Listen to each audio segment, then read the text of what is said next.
Welcome to the Child Free Wealth Podcast, hosted by Bree and Dr. J, Certified Financial Planner. Here we discuss life and finances as it relates to being child-free. This podcast is for educational and entertainment purposes only. Please consult your advisor before implementing any ideas heard on this podcast. We've got about an hour to hang out together, and I've got everything you submitted, and you get a whole report. What would be the best usage of this time? If we talked about or solved one or two problems, what would it be? Oh, I wish I had my form out. Total blank right now. Put 60% of my portfolio in fixed index annuities. Okay. So why do you want to do that? Because I'm thinking of retiring soon, and I'm going to need the money, or believe I will. So it's time horizon and uncertainty and risk, because I am in stock mainly. Mm-hmm. So where'd you come up with an annuity? Because that's normally when people ask me that question, that's because somebody has said that's the way they should do it. So I went to a financial advisor and they said, this is what we suggest. And annuities sound good. I think insurance companies make money on it. That's why they do it. Yep. And that it may not be in my best interest. Yeah. I mean, the unfortunate thing is a lot of times annuities are sold as a solution because that's how they're making their money. That's how they get paid. And, the only time I recommend an annuity, there's one fixed index annuity I recommend, and it comes with a long-term care rider, but you have some long-term care insurance already. Right. I do have long-term care insurance. And the only time I recommend an annuity is when somebody's kind of I feel like I better say kind of nervous Nelly. They're worried, hey, this is all going to come to an end or whatever else. And I don't know. Kind of tell me about you. I mean, even with the recent monthly fluctuations, I'm okay. Okay. It's but then again, my time horizon was longer in 2008. So I didn't worry about market fluctuations as much. I don't monitor the portfolio per se. I do a financial independence worksheet each month. So I do know what my balances are doing, but I feel uncertain. About what? As how I should be investing this money term. Okay, I got a cancer diagnosis in April.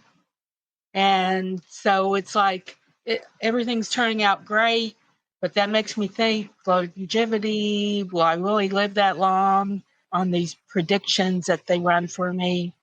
Okay. So let's pull back a little bit. So, I saw in here that you kind of want to retire in a couple of years and move to Arizona. Is that kind of still what you're thinking?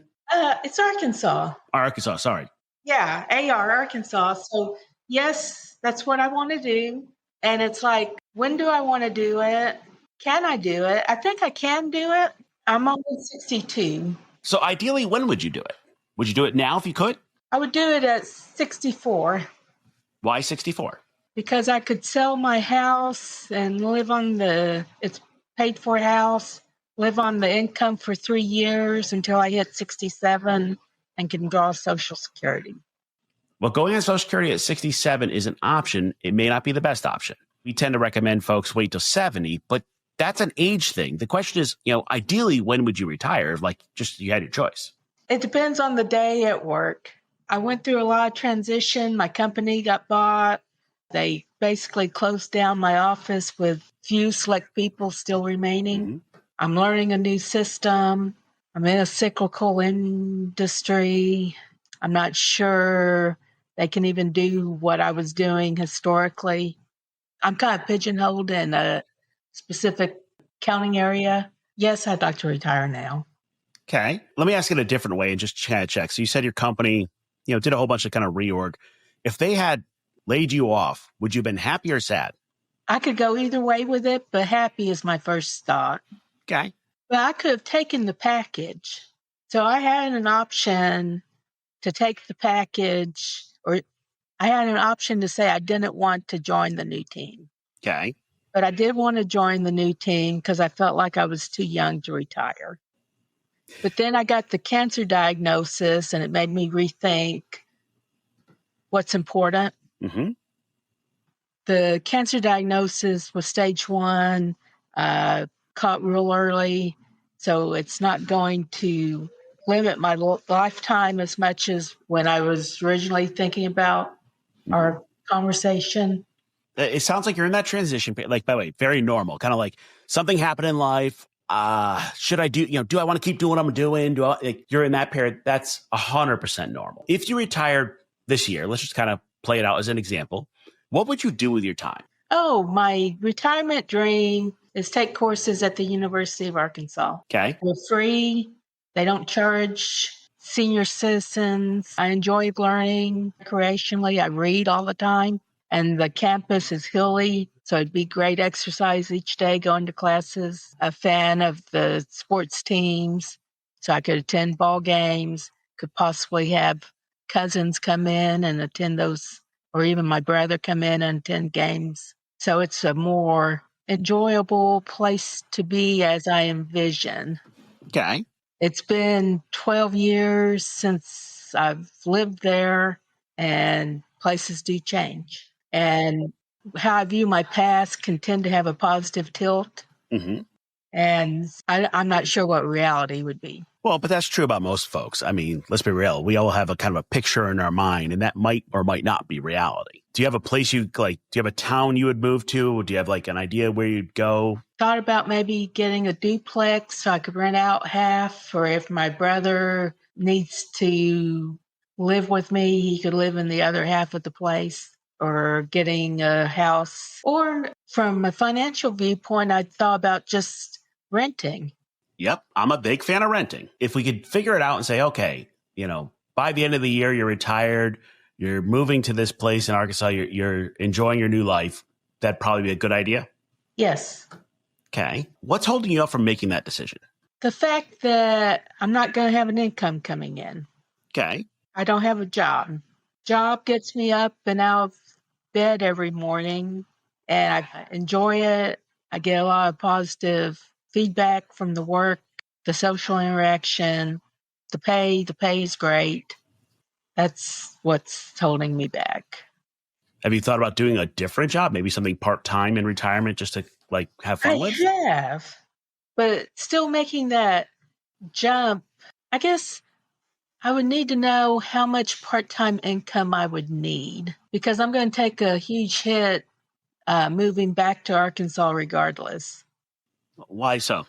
I'm in an industry that pays incredibly well, and that industry doesn't exist in Arkansas, Northwest Arkansas, Fayetteville. Well, I'm kind of going what if you did a different job? I don't know, become a librarian or do something fun with the do something you enjoy. Because you talked about, I like the people, I like the interaction, not necessarily what you would do for the money. I love accounting. Yes, I could be a cashier at Lowe's. That would be okay with me. But that pulls in minimum wage, maybe a little more. And is that enough to supplement the income I can get off my portfolio? Well, I'm actually thinking you don't need extra income. I'm trying to decide first kind of what life do you want to live and then plan around that. I mean, you've done very well saving over time. Hey, Child Free Wealth listeners, it's Bree. I highly encourage you to schedule a Child Free Wealth checkup. During this time, you're going to get a couple of forms to fill out that include your life and financial plan. We'll review them, and then we're going to have a meeting and go through them with you. We're going to give you some advice and things to work on and talk through things to make your finances simpler so your life can be amazing. You can schedule yours by going to our website, childfreewealth.com, and clicking the Schedule Now button. Yes, I needed to hear that. Well, I mean, here's what I'm looking at. I'm looking at it says you've got a $1.2 million net worth. And in my mind, it's $900,000. Because we're ignoring the house. But that's normal. But I mean, if you're going to move, you're going to sell the house. And if I move now, I was going to use that house income to live off of. That's a mental accounting thing. And we'll come back to which money would you use for what. But the bottom line is you sell the house, you have $1.2 million. However we use it. Okay. You've done very well. Nice. How much do you think your expenses are going to be per month in the new place? I know I do Every Dollar app. And so I know what my expenses run, and they run like between 60 and 70,000 a year. Including the house? The house is paid for. So that includes property taxes, insurance, utilities. I have the long-term care expense. That's a big one in my monthly budget. I've had medical. That's been high. But yeah, 60 to 70,000 a year is what I live on with a paid for house. Okay. And you think it'd be similar in the new place? I do. I think I rented before buying this house, and it was around $1,800 a month. Mm-hmm. And I was trying to live off of 60,000 a year, and I found it difficult. Mm-hmm. But 60, 70,000, I do think is a reasonable projection. Are you going to do a whole lot of travel or any other big expenses when you're in retirement? The only thing is buy a new car that will parallel park and has safety features. Yep. But that's a one-time purchase. I mean, it's a one-time purchase.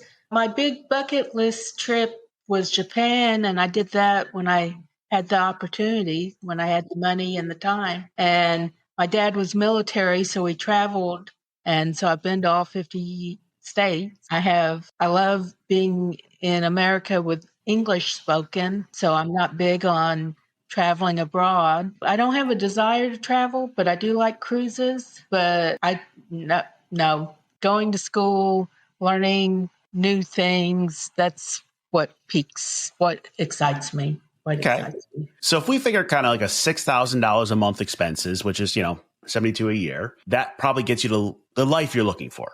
Does that make sense? It gives me the life that I have now, which is I can buy whatever I want whenever I want. I can do whatever I want to do, except I work. So time-wise, I don't have the time. But even if I had the time, I'd still want to go to classes and learn. Right. And that's a great benefit. Actually, quite a few states have that where over 65 or over 60 or whatever age it is, you get to take free courses. So, I mean, I'm 100% with you on that. My wife and I collect degrees they're there's just, something to collect, but okay. That's what I did with my certifications. I did it just to do it. That's fair. And you have a pension, did I see that? The company that got acquired did away with their pension a couple of years ago, but it transferred to an insurance company. Do have pension out there, and about $10K a year I have down. Yeah, $10K a year over a 10-year period, 10 years certain, and like $126,000 if I do a lump sum. Yep, and we'll come back to when we go into retirement. There's a debate on which one's the better. Interestingly enough, for most people, the answer is to take the lump sum. And I was leaning toward that just because that money's growing and there'll be something left over. So here's what happens. If you don't take the lump sum, effectively, they're buying an annuity for you. So if you wouldn't buy the annuity yourself, why would you have them buy it? Okay. Does that make sense? It does. Now, do you have an annuity also? Because I saw that in here. I did. After talking to this advisor, I went to my current advisor and asked him about it. And he said, don't put much in it. But I did do $100,000, which has an income rider. It would have earned more if I had left it in the market, even if the market goes up and down. But it gave me, I know I'm getting $10,000 a year. So it made me feel safer to have just a little money in this annuity. Whether or not I needed it is debatable, but it's done. It is, and it will provide. When my company got acquired, they switched to 401k providers. So Fidelity, when I went in to see Fidelity, they pushed annuities to match the gap between my income and my expenses. So I've heard annuities mentioned numerous times, except with my present advisor, I was the one that brought up the annuities to him. Keep in mind, who pays the advisor makes a big difference on their answers, and the way I always say it is you want to ask them how your plan is different because you're child free, and most of them don't know. And they don't. Right. Which is why your service, for us that don't have kids to get help. Yeah. And in general, my advice is if you're going to work with a planner, I want you to pay them, and then they're not being paid to sell you stuff, which is unfortunately what you've run into a couple times already. Is, the advice gets jaded by how they make their money, and that's where it becomes a challenge. And finding an advisor that will invest my money and not be assets under management seems to be difficult. It is. And that's why we actually do a flat rate. So the way we do it is we charge $10K a year. It's a comprehensive financial plan, includes investment and taxes and estate planning, all that. And we do that because most of our child-free folks want to die with zero. And if you want to die with zero, if you're paying a percentage of your assets, there's actually a conflict of interest there. And I don't know that I want to die with zero. This is part of the problem is I have a brother who has no savings, no pension, no retirement, awful with money. And if I die before he does, I'd like to. Okay. So a couple of weeks ago, I talked to an attorney and I got a trust started.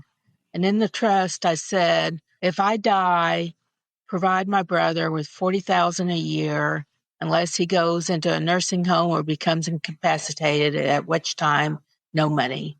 Mm-hmm. So I don't want to die with zero until he's dead. And once he's dead, all my money goes to the Alpena School District. But that it's not important to me that they get money. Okay. So we want to make sure your brother's okay. Yeah, I had seen the stuff on the trust, and it looks like the estate plan you had uploaded was from like 2019. So I take it you updated it since then? He's writing it now. Okay. So I am working on updated. I found a corporate trustee. Okay. And getting the trust and getting all that in place in case I do become incapacitated myself. Is that trustee going to be serving as your medical power attorney, financial power attorney also? Financial power, but not medical. Medical is still my brother. I'm thinking of getting a pastor or friend, say my brother dies or whatever, finding someone, but it's corporate trustees, a bank, and they don't do medical power of attorneys, which is fine. Yeah. So just so you have an option, we are launching a service later this year that we're actually going to service child-free folks, medical power attorney, financial power attorney, trustee, and executor, because the issue is, do you have people you trust to do all of those roles? The acting as trustee is interesting. So that's included in the 10,000 fee? We actually, it is included in 10,000 fee, or you can get it separately. But what we're doing is we're actually setting it up as a monthly service for everybody. But we actually do emergency response with that. So for example, middle of the night, we get a call, you're in a hospital. Hey, we're going to fax over a copy of your medical power of attorney, your medical records, serve as that power of attorney. That's all part of it. What about paying bills and property taxes and all that? That's the financial power of attorney. So that's where the financial power of attorney would do those type of components. Same concept, just different piece of paper. So the trustee service can be bought separately from is it financial planning service? Yep. On the trustee service, I become incapacitated. They have financial power of attorney. They will then take those assets and invest them as they'd like to see. They manage everything. So, everything, paying the bills for the house, for right now, you have the house to make sure the lawn is mowed, things like that, to paying your medical bills, everything else. The way we do that is we actually charge on an hourly basis for actual hours done. So if they have to, represent you in court or something, it's by hour, or pay the bills or everything like that. Because the challenge with trust services is, depending on which one you ended up with, once again, it goes back to a percentage-based model in most cases. Yes, it's a 1.25% model. Right. So on $1 million, that's a large number. You're talking about $12,000 to $15,000 a year just for managing the money. And then the question is, are they doing the other things? Like, for example, if you it's included in that 1.25% includes everything. Doesn't include the medical, though. Yes, that's a true statement. Yeah. So it's just a balancing act, because the reason I was bringing that up is I saw right now your brother is listed as your power of attorney for medical and financial, and then I saw in the notes, hey, he's not the best at managing that stuff. So I was like, Yeah, those two. Doesn't go well. Yeah, it's great when you have family you can rely on. It's also, do you want to rely on it? Are they best served for it? There's a lot of ways you can do that. But you would like to make sure your brother's okay while he's alive.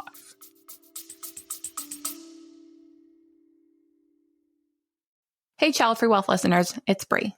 If you haven't already signed up for our newsletter, be sure to get on it, where each week we send out information regarding what's going on in the world of child-free life and finances. You can sign up by finding the link in our description.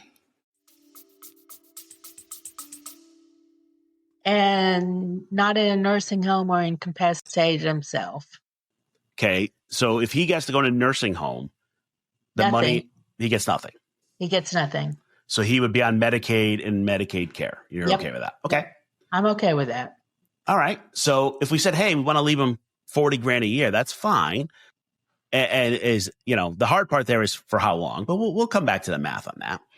But, that probably means you need, $500,000 to $1 million to be able to give to him. And then the rest, if you have extra, it would go to the school, but it's not a priority. Right. Is that fair? That's fair. Because you're not really saying, hey, my brother's going to get, if I give him $3 million, he gets a better life, because you're limiting it to a certain amount each year. Yes, I'm limited. He's not going to get rewarded for not saving. Okay.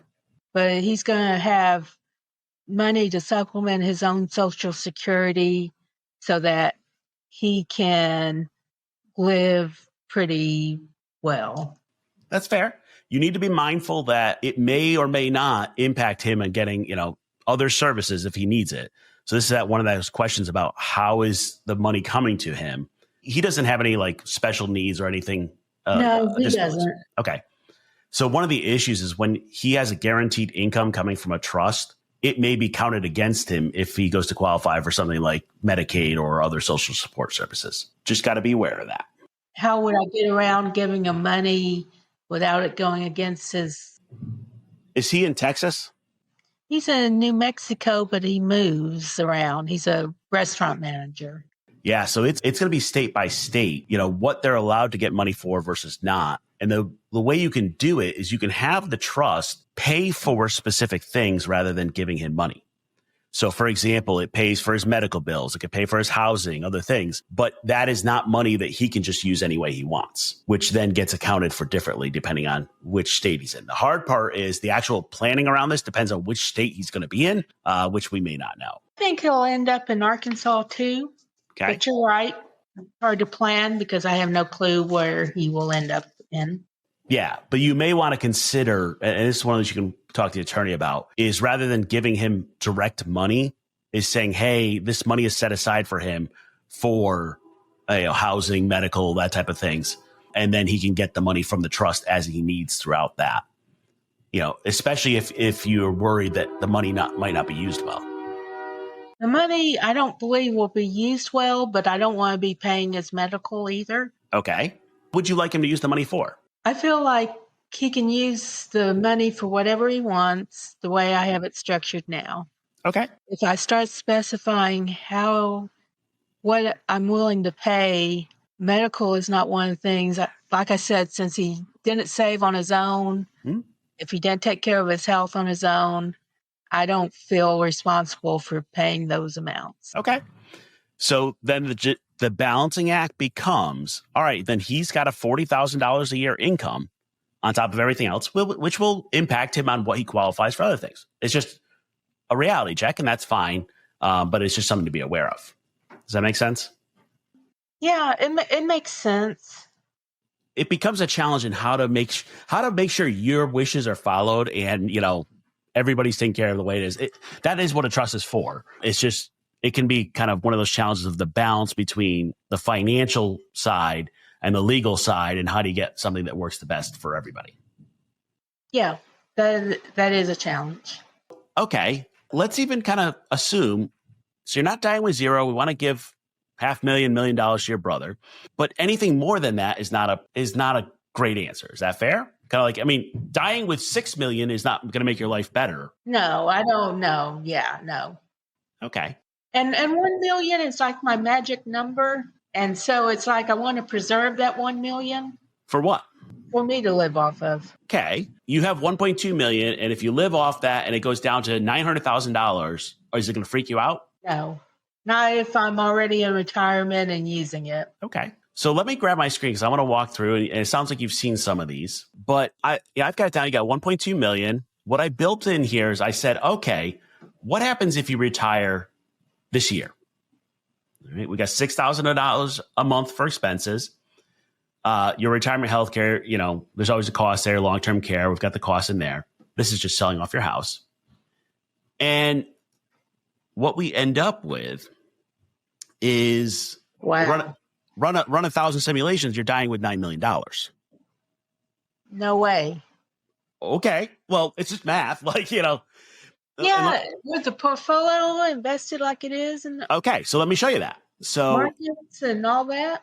On average, you're invested 75, 25-ish. You've got a little more cash there, but on average, that's returning about 9.6%. As a how? No.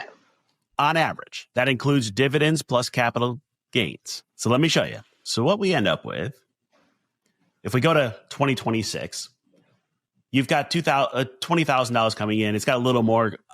Does the pension and the annuity have a cost of living rider? Or does it go up? The pension does not, which is why I was thinking lump sum and investing. The annuity does not once I annuitize it. Okay. We'll come back. We'll probably change that out, but just for the minute. We have your expenses. Your total for the year for 2026 is close to $90,000 because we've got the insurance premiums, the healthcare. So in actuality, you have more than $6,000 a month to spend because we're counting for the insurance separately. So this is actually assuming you're spending more money than you ever had planned. Not by a lot. But what ends up happening is, we're at a negative each year when we're in retirement, $60,000, $70,000.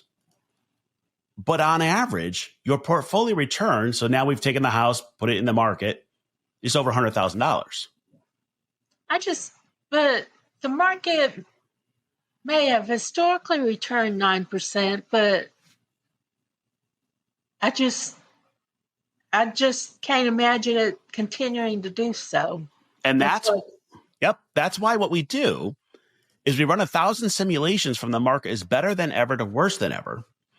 And if you run the 1,000 simulations, it says at 90, and who knows? I mean, you might live a little longer, younger, or whatever. You die with $9 million. There's a range between 5 and 15, which is kind of like the 25 to 75. That's assuming the market does better than ever or worse than ever. And even if it's like super bad, it says you're dying with $1.5 million. So I guess my fear is I retire and it goes super bad. And that's when I need the money. I need the money early in the portfolio and, back to running near zero or out of money. Right. The most challenging period for somebody who retires, the first kind of 5 years after retirement, because that's when, if the market gets hit pretty hard, it hurts you. But let's be real. We're already down this year. So these numbers are actually based on the market being down.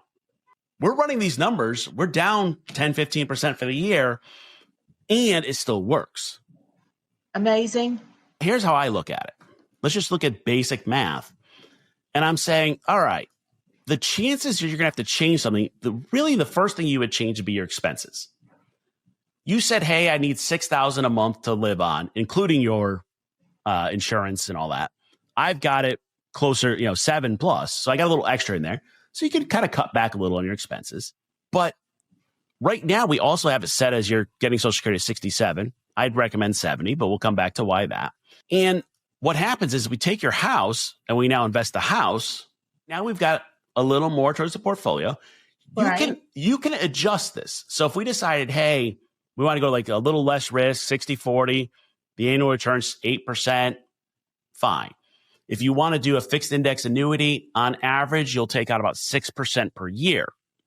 But the problem there is it's not going to give money to your brother, depending on how we structure it. It may or may not. But either way, you're okay. Nice.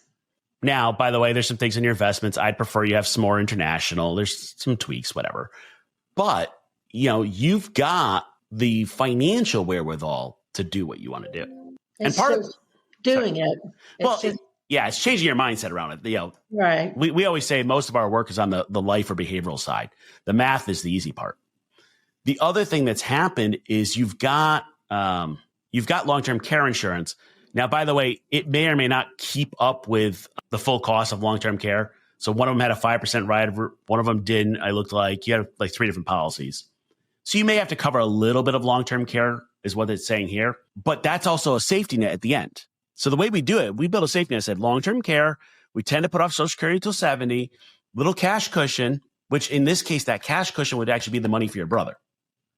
So if we set aside X amount of money for your brother, that's money you cannot spend. That's what you want to go to your brother. Then you can spend the rest and still live your life as best you can. If we actually took the money out of the pension and whether or not you take out the annuities is another option, you'd have more that you could invest in the market. You'd actually end up dying with more money. Okay. I'm going to stop sharing my screen for a second there. And I want to ask you, how does that feel? Unbelievable. As trying to wrap my mind around the possibility that I'm going to be okay. And even invested as I am invested now, without being more conservative, I'll still be okay. Yeah, I mean, your stuff is currently at Merrill Lynch. It is. So you're paying them some fee there? Yes, 1%. Okay. So, there's some tweaks I would do on the investing. But by the way, every financial planner has a tweak on those. That's less than what I'm worried about. What I'm trying to solve for you is what life do you want to live and how do we get you there? And when I was talking about like, what do you want to do in retirement? What do you want your job to be? All that. It's more about like, okay, this is actually possible. How do I figure out how to make this happen? And the answer is you can retire whenever you want.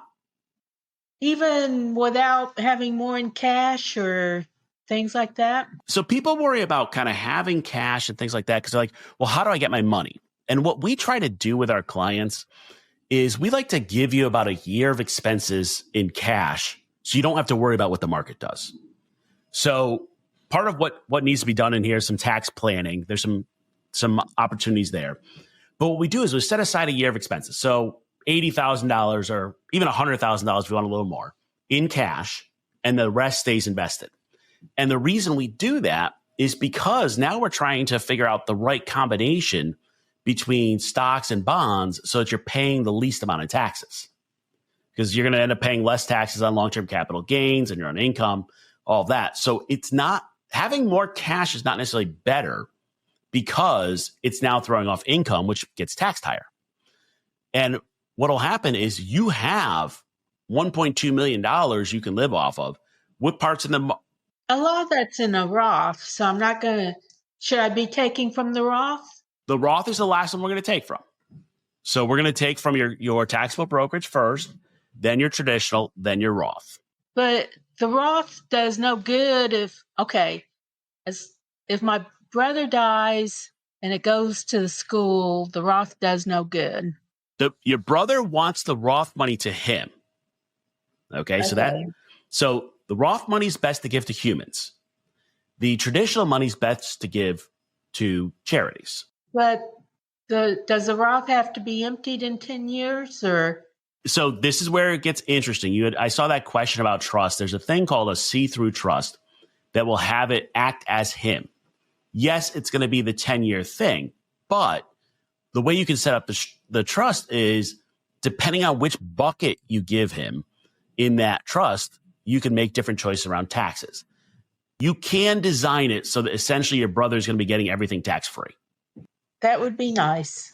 Yeah, it's one of those, like, I don't want to go completely into it right this second because it's a little bit which bucket comes first, all that. But that is absolutely possible. And the other thing we can do is there's actually a concept called a charitable remainder trust where you can give the money to charity, but then your brother gets that fixed income for life. And then whatever's left over goes to the charity. That's probably what I would recommend in this case. The other bonus of that is you can do that while you're alive and get the tax deduction. I guess I don't understand how the charity remainder trust would work and how would I get a tax deduction from it? So the way it works is you tell the charity, and by the way, don't quote me on the numbers because it's a math equation. But we say, hey, charity, I'm going to give you $500,000. And then there's a math equation that says each year we're going to take out And then based on what the math says, there's an IRS chart that says, hey, at the end, they're going to get X amount of money. You get a deduction for that amount. The charity essentially says, all right, I know I'm getting money eventually. I just don't know how much. Now, if your brother dies earlier, they get more money. I mean, it's kind of how it works. If he lives forever, they get less. But that's why there's that math equation for the IRS. So the charity gets money in the end, if there's any money. Mm-hmm.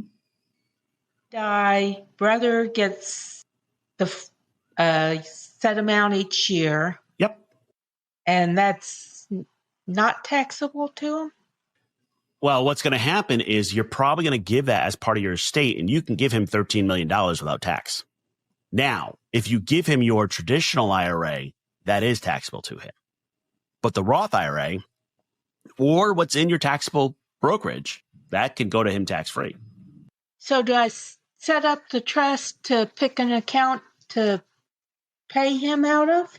That's going to be part of the structure with this. I'd have to sit down with your attorney and kind of walk through it, but you've actually got a bunch of different accounts. I got like 7 or 8 different accounts. But they're all IRA, 401k. Yeah. So which one he gets is going to be important to him.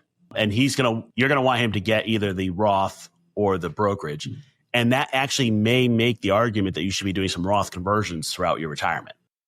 That was going to be my next question. Yeah. I stopped contributing to my Roth last week because my income was going to be high. And yeah, that's fine for now. What I tend to do, though, is I tend to look at the state you're in. And Texas is a no income tax state. If you're going to move to a state with income tax. And I am. Arkansas has got income tax. It may make more sense to do some Roth while you're there. But the whole point is, and by the way, I'm not going to give you an exact answer on this because you got to create a tax plan that over the next 30 years pays the least amount of tax over the 30 years versus 1 year over another. What will realistically happen is you will do some Roth conversions each year throughout your life. What tends to happen with people that are child free is there's actually a point where you can convert too much to Roth because if you're not going to use the money, then you're paying taxes on stuff you'll never use. Right. I know that's confusing, but that's kind of like, that's part of a bigger plan. People look at retirement as investing. Investing is the easiest part of this. Figuring out what life you want to live, figuring out your tax plan, figuring out your giving plan, all that, that's where it gets more challenging. But you've done well and you can make it all happen. It's just a matter of designing the plan and then executing on it. And putting in the documents in place to have it work out. That's part of the design. Okay. Yeah. I mean, really what I want you to take away as a message is you did well and you can do what you want. So no matter what happens, I'll be okay. If I don't have a job, I'm okay. I mean, I can never say no matter what happens. I mean, look, Warren Buffett is like, what's his biggest worry? He's like, nuclear war. I'm like, well, at that point, all right, we're out of luck. But under normal life, I mean, the money wise, if you're working, it's because you want to work. And I do. Okay. And I'm going through a transition. So some days I don't. Mm-hmm. But for the moment, I do want to work. Yeah. You are what we would call work optional at this point. If you want to move to Arkansas, you want to start doing the school stuff tomorrow, great. If you want to, switch to another job, awesome. If you want to keep working, fine too. Here's the thing. Every dollar you're earning right now is going to your estate, which may not be the priority. And it's not. Really, the test I'd say with my clients is, would you do the job for free? And would you? No. Well, then you shouldn't do it. Because what happens, you get so stuck, like, I'm making this great paycheck, I'm making this great pay, great. Well, you just had that kind of life moment that kind of shook you up and like, what's the point? If you woke up after that and were like, hey, I really enjoy my work, I really want to keep doing it, awesome. That's not what you're saying. I'd be saying, hey, how about you create a plan that, by the end of the year, you've retired and are living in Arkansas next year. I hear you. How does that feel? Frightening, scary. Why? The unknown. I hear, I've got the savings, I've got the investments, I'm going to be okay. But there's still that moment of changing identity, I guess. Yep. The fear of doing something different, the thought that maybe I need to give my job some more time because I am learning and I do like to learn. And that's all fair. And that's actually normal. So we normally meet with our clients on a monthly basis. And it usually takes about 6 months for them to kind of really get that these numbers are real, the plan is real, that they're going to be okay. And then their brain kind of flips and they're like, oh, well, then what am I if I'm not, in my job? What's my identity? What's my life? Okay, cool. Then you get through that. And then they're like, oh, I can do whatever I want. But it takes kind of 6, 9, 12 months for people to shift their mindset because they're like, oh, well, I was going to retire at 67. Well, there's no reason to wait. Like you're doing all the normal stuff. It's the kind of growth pattern that goes with it. I guess, what if I change my mind? I'm concerned with what if I do this and I decide to travel the world and incur additional expense than what I originally planned? What then? My guess is you can, and we can run the numbers, but you could probably do another 20 grand worth of travel every year and not impact your numbers much. Wow. That's my whole point. I was like, hey, you work the rest of this year kind of getting the plan in place, because what'll happen is once you feel comfortable that you can retire, then all of a sudden your brain's going to be like, well, maybe Arkansas isn't the right, I don't know. You might question that. You might question but your brain shifts. And then it's like, well, I would like to, great. And then we start running out with that. I've had some folks, one of my favorite things to do, a lot of child-free folks don't want to like sit on the beach and retire and never work. You were like, hey, I want to learn or do different things. Some people will do it. We call it an encore career, do something where they're learning something new, growing. But what we often do is we'll say, okay, how about you work that job part-time, half-time, and every dollar you earn there goes towards your travel budget. And they're like, wait, so I could do this job, learn something cool, and then get to travel more? Like it gets you up in the morning and gets you thinking in a different way. It would. It definitely would. And it sounds like that might fit you. Like something that was a little bit of a challenge where you were learning something that gave you a little bit of fun money. Sounds ideal. Yeah. So why not do it? Yes, you'll be making less per hour than you made at this job, but that's the point. What was going through my mind is, okay, but I'm earning so much now. And it's like, if I had. Do you enjoy it? That's so what I want you to do if you're going to do this encore career is you pick something you would do even if you don't get paid. But we get you paid anyway.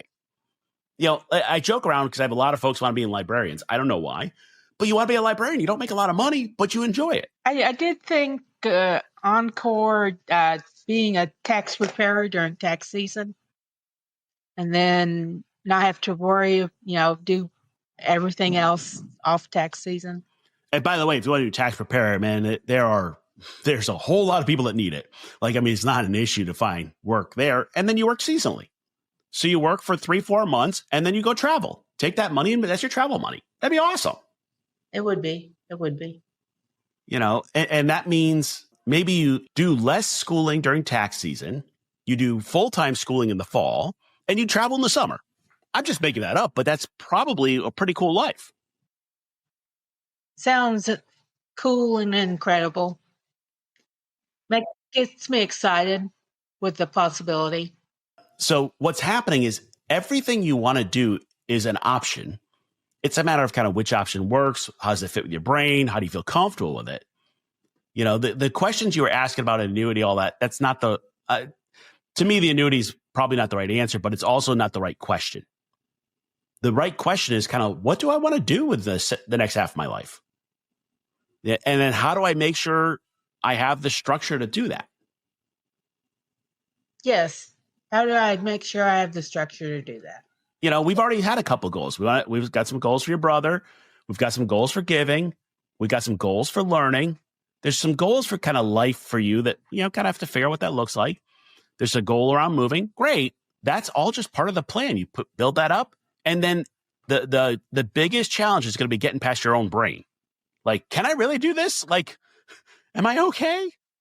And also, I come from a family that worked until they died. So the thought of not working, but I'd still be working part time, it just doesn't seem right to stop having a job so early. Yes, we call it the head trash. This is the stuff that just says, and we all have it. But the question is, for those family members that worked for life, were they happy? Often the answer is no. Would you be happy if you just worked till you were dead? If I like what I'm doing, it would be. Okay, so that's doing something else. So we got to figure that out. We got to figure out It's had, and that fear continues to come up. Yep. And that's where so when we do these checkups, you'll get the full report, and it's got some things to optimize in your finances and all that, and everything we just talked about. The real challenge is working through that head stuff. Yes. And that's where I'd suggest, whether it's us or someone else, working with a professional who understands how things are different because you're child free, and saying, okay, let me work through this head trash so that I can go live my best life. You spend the next 6, 9, 12 months kind of working through that stuff so that 2026, this time next year, you're enjoying your best life. How does that feel? Exciting and scary at both. That's fair. So I've given you a lot of information. What questions do you have for me? The trust service is what still intrigues me. Yeah, we're not launching that till the end of the year, so I can't give you all the. We're finishing the regulatory stuff on that, but I can come back to you with that. Because that's what if I become incapacitated? How am I taken care of? And being without children and a brother that's not good for anything but medical decision. And it's not that he's not good for anything, but financially, I don't trust him with money. Yeah. And that's exactly why we built this service. Is there's so many people out there just like you, whether they have family or they don't or don't trust them, whatever it is. And they're like, I don't have a next of kin. So who does this for me? And we're essentially acting as their next of kin. So I saw in here, you might consider a cat, like the question is, all right, now you're incapacitated. Who takes care of your cat? Like it sounds like a silly question, but that's a hard one. It's all of the other pieces that people don't think about. It's more than just, how do I manage the money? The money's actually the easier part of it. Okay. For you, for me mentally, it's not the easy part of it. So here's the thing. The money management stuff of it, it's an algorithm. There's a math equation, there's a system. There's a plan. How do we make sure you have a good life in the second half of your life if you're incapacitated or other things? That's harder. So I was on a podcast and he said it this way. His mother was in the nursing home and she's 90 something and she loves chips. And she asked the nurse for chips and the nurse is like, no, you can't have them because it's going to mess up your diet. He's like, she's 90 something. Just give her the damn chips. It's not going to destroy her. And his question was, who makes sure I get my chips? That's a great question. It's probably the most simple question, but it's so hard to answer because that's the quality of life stuff. So there's a lot of work. You're technically called a solo ager. There's a lot of work on solo aging. Actually, May 14th is International Solo Aging Visibility Day. There's a whole bunch of work on how do we help solo agers. And that's why we created this child-free trust product, is so that we can be the ones doing it for them. Now, that doesn't mean literally I'm going to your house and mowing your lawn. It means, we're going to make sure somebody does that for you. But we had to build it in there, and we had to build a system so that we get all of the stuff in your life that matters to you. The estate plan, like the will, is the easy part. It's like, and what are your real wishes? What do you enjoy? What matters to you? And how do we make sure you get your chips? And what are your chips? Like, what is your version of that? And that's why we're building this. I spent 3+ years working on this project to try to figure out how to do this because it's a giant logistical nightmare. Trust can happen even if I'm not incapacitated. Yes, you can voluntarily go into it. Yep. Okay. Yeah, you can do it either way. It's because some people are like, yeah, you know what? So we have a great example. We have folks that are like, I'm going to go travel the world and I just don't want to worry about my stuff. Take it over. And I'm like, that's actually brilliant. Send me an allowance to spend on my travels and you handle everything. Makes sense. And it's doable. Yeah, it is. And it's reasonably priced. Yeah. So the way we're doing it is if you buy it on its own, we charge $100 a month, and then we charge hourly for whatever hours we actually work. We've partnered with a trust company that's doing the work. The hourly is $250 to $275 an hour, but most folks are under 20 to 30 hours a year. So rather than paying a percentage of your assets, you're paying for what actually is done. If you have more work that needs to get done, you're going to get billed more hours, but it just depends on what you need. So I was reading on trust and tax forms, but there's tax forms that have to be sent out Yep. That's part of what a trustee does. But the way it works is while you're alive, the trust exists, but essentially it's you. And by the way, I'm trying to simplify it because it can get kind of real confusing pretty quick. But in that type of trust, hey, all of the income is just passing through to you. It's not a big deal. When you pass, the trust becomes an entity on its own, pays its own taxes, and it actually pays at a higher rate than humans. But that's just part of the process. And factoring in that higher tax rate because it's a trust, the plan is still feasible. Yep. And what actually happens is the trust is only paying taxes on any growth or income. So what you end up doing is you can plan it so your brother or the charities get the growth or income. Then there's no taxes. Then I'm going to get off the trust. So how do you invest? You make the investment part sound just mathematical easy. Hey listeners, like what you're hearing? Don't miss a thing. Sign up for the Child Free Wealth newsletter for weekly tips, tools, and podcast updates. Head to childfreewealth.com/newsletter to get on the list. So the way we like to invest, we do a 3-fund portfolio. So we invest in the whole U.S. stock market, the world stock market, and some bonds. And what you do is where you keep the investments matters. So for example, you want your international to be in your taxable brokerage. Your fixed income will be in your bonds and things like that will be in your IRAs because you want to optimize around taxes. And then what we do is when the question is well, what do we live off of each year? We make decisions at the end of the year of what to sell and which around tax time it makes sense to sell. Because remember, you're now going to get issues as you get older and you're on Medicare. Now we get IRMA surcharges and other fun things. So once a year, we make decisions on what to sell, how to pay the least taxes for that period and through your tax plan. And you just set it and forget it. Is a once a year decision at the end of the calendar year, or is that? It tends to be kind of twice a year we look at it and saying, hey, do you need money? But really, we try to do the sales at the end of the year. The reason is because we know your tax situation for the year. If you're working that other job, how much did you make off it or whatever else it is? But the investments, it's invested for the long term. Long-term passive investing works. We want to keep your finances simple so your life can be amazing. So does that mean you invest in 3 ETFs, one international, one U.S. stock, and one whatever that? One bonds. Yep. Yep. Okay. Yeah. And what's happening is right now you have a bunch of individual stocks in there. And the downside of that is if you pick the wrong stocks, you missed it. That's one of those problems. But that's why I have an advisor. Yeah, but pick the stocks. But even then, if you look at the data, actively managing, buying and selling stocks in the long run does not beat long-term passive investing. Yes. Okay. But what happens is advisors do the picking the stocks because it looks like more work and, they can charge for it. Seriously, investing's the easiest part of my job. Set it, forget it, and let it grow. Dealing with clients is the hard part. Well, actually, it's the mental stuff around it. It's all that stuff that's in your head of well, can I really do this? Can I forget? It's that stuff. That's where we really do our stuff. So for example, with child-free clients, one of the questions you're going to get to is what is the legacy I want to leave? And what is the impact I want to make? And, the question we ask, what's the second line of your obituary say? There's a lot of things around the way we think about it that's different.